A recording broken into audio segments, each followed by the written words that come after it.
కేరళలోని వయనాడ్ లోక్సభ ఉప ఎన్నికలలో భారీ మెజారిటీతో గెలుపొంది పార్లమెంట్లో అడుగుపెట్టిన ప్రియాంక గాంధీ వాద్రా కాంగ్రెస్ పార్టీకి అదనపు బలంగా మారబోతున్నారు.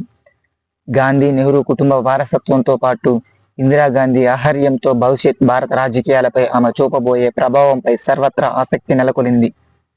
2024 లోక్సభ ఎన్నికలలో రాయబలేరు నుండి పోటీ చేసిన తల్లి సోనియా గాంధీ, అమేథీ నుండి పోటీ చేసిన అన్న రాహుల్ గాంధీల తరపున ప్రచార బాధ్యతలు నిర్వహించారు. ఆ తర్వాత అడపాదడపా రాజకీయాలను పార్టీ కార్యక్రమంలో పాల్గొన్నారు. అయితే 2022లో కాంగ్రెస్ పార్టీ ప్రధాన కార్యదర్శిగా, ఉత్తరప్రదేశ్ ఇన్ఛార్జిగా, రాష్ట్ర శాసనసభ ఎన్నికలలో తీవ్ర ప్రచారం చేసిన తన పార్టీని ఘోర పరాజయం నుండి కాపాడుకోలేకపోయారు.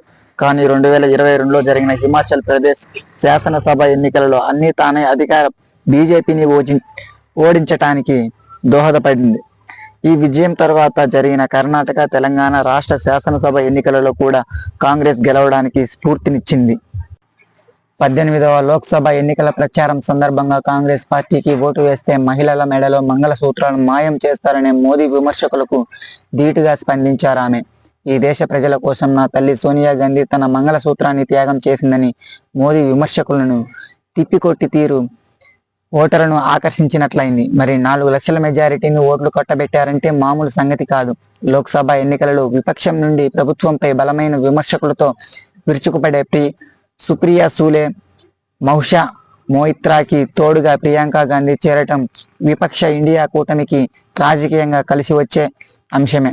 రాహుల్ గాంధీ ఉత్తరప్రదేశ్ నుండి, ప్రియాంక గాంధీ దక్షిణ భారతదేశం నుండి ప్రాతినిధ్యం వహించటం కాంగ్రెస్ పార్టీకి కలిసి వచ్చే అంశంగా చూడాలి.